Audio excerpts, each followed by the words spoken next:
This is the engineered lateral raise. So as you can see here, I have the tension or the resistance coming out of the thumb side of my hand. So this isn't to load rotation. All this is to force my shoulder into an internally rotated position. This is going to further reinforce that my lateral deltoid is opposite the line of resistance. And this exercise is a lateral deltoid exercise, not an anterior one. You see the reps are pretty short. And I'm not going up very far. Uh, it's not necessary to go up very far on this because the tension is constant.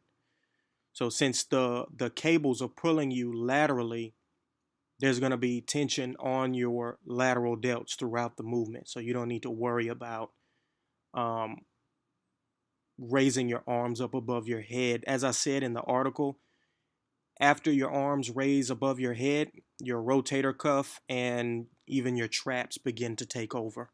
So just go to about 90 degrees, a 90-degree angle between your body and your arm, or even I'm doing a little bit less here.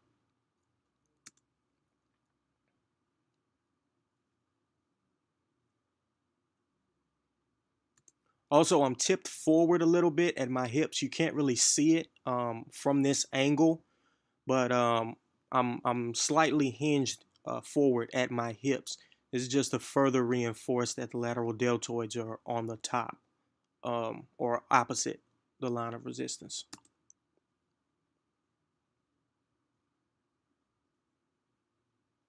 Okay, so this is the next lateral deltoid exercise. This is the lying lateral raise. So you're going to get on an incline bench like this, put it at about a 45-degree angle. Well, this looks like it might be a little bit higher than 45 degrees. And you're going to let your arm hang in front of you like you see me doing here. And you're going to internally rotate your shoulder, which is why you can see the top of my hand from this angle. My shoulder is internally rotated. So if you look closely, like I said in the article, actually, I'm really glad I'm in front of this pole. I just realized that. So the line of resistance is straight up and down. So that pole is a perfect example or perfect representation of where the line of resistance is on this movement. So the dumbbell is the resistance. The line of resistance is straight up and down because gravity, right? And as you can see, my lateral deltoid is opposite that line of resistance. It's the muscle that is um, at the top, so to speak. So this is a great way to hit your lateral deltoids and avoid the inefficiency of a standard lateral raise. A standard lateral raise, it's been shown in research, and if you want to read the research articles, they're going to be posted in my blog post as well, that only about 30 degrees of a lateral raise actually works the lateral deltoid. So this is a far better option for you.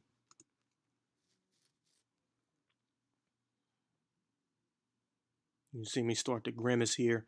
I'm only using a 10-pound weight, and this was, I think, the second set I did, and I was already starting to feel this one.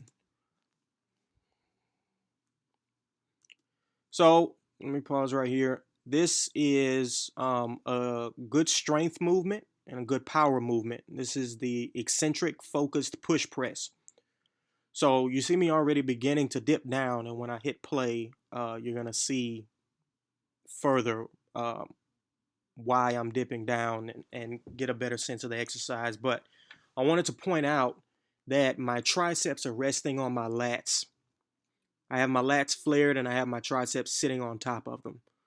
So this gives me a really good shelf to press from.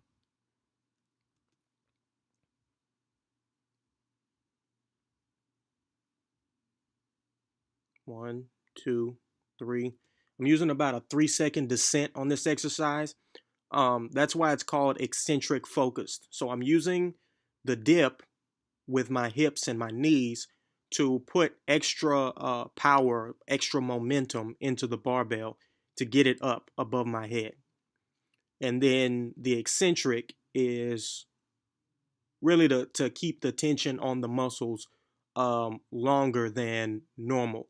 So this is a good way to cheat, so to speak, and place more tension on a muscle than you normally would be able to. Also notice I'm trying to press the bar all the way through the ceiling. On power and strength movements, you should always be trying to move the bar as quickly as possible.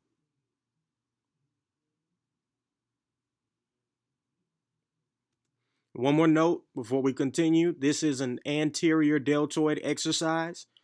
So if you're bench pressing or if you're doing any isolation work for your front delts, then you should avoid this because all that anterior delt work, as I said in the article, is just going to lead to a shoulder explosion. And we don't want a shoulder explosion, right? Okay, this is the rear delt exercise. It's a simple rear delt fly, but I want you to notice the angle with which I'm pulling. So first of all, the handles are sitting just above my head. It's kind of difficult to tell from this angle because it's an up angle, but the handles are sitting just above my head, which is going to put my rear delts perfectly in line with the line of resistance. Just a word on the range of motion on this exercise. I'm going back a little bit too far here. You don't need to go back this far when you're doing this exercise. The rear delts, the range of motion that they go through is quite short. So you really don't need to go back all that far. If you start going back too far, then your lower traps are going to take over the movement. Now, if you're trying to work your lower traps, then that's perfectly fine. But if you're not, if you're just trying to keep this a rear delt exercise, then keep the range of motion really short. That's a little bit better.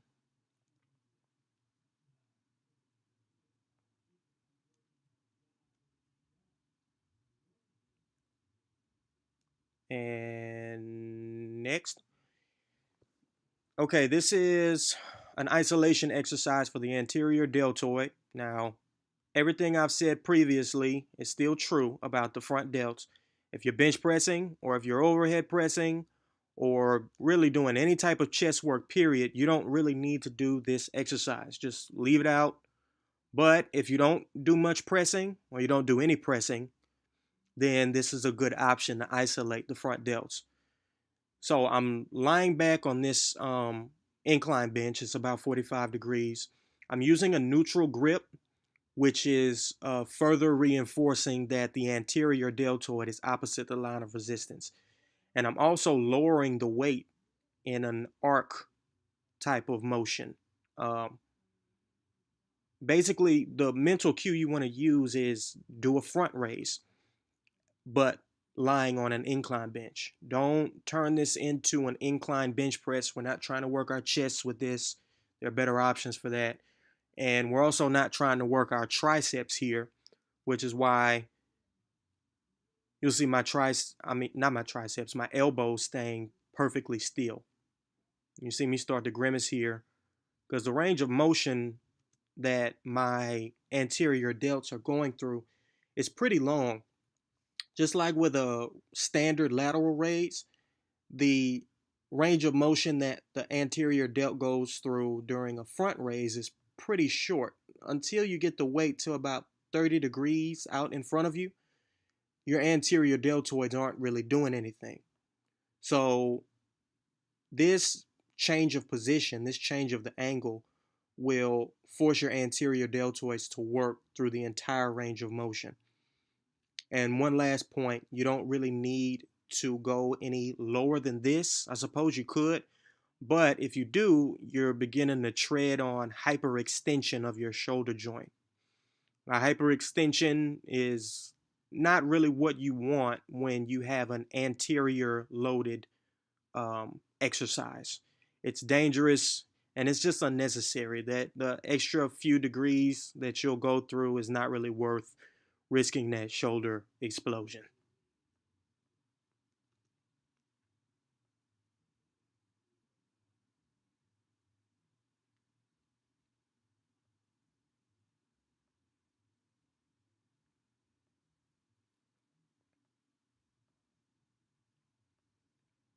Yeah. Okay, so that's it. That's it for the video. That's all the exercises. I really hope you enjoyed it. I hope you learned something. If you have any feedback for me or have any questions, you can leave a question on that little red Got a Question tab at the bottom of the page. If you have a comment or want to leave feedback, I welcome all of it. Criticism, constructive criticism, preferably. Anything you want to say, please leave it in the comment box. I'm new to all this internet stuff and I could use all the feedback I can get. So that's it. I hope you have a good one. Peace.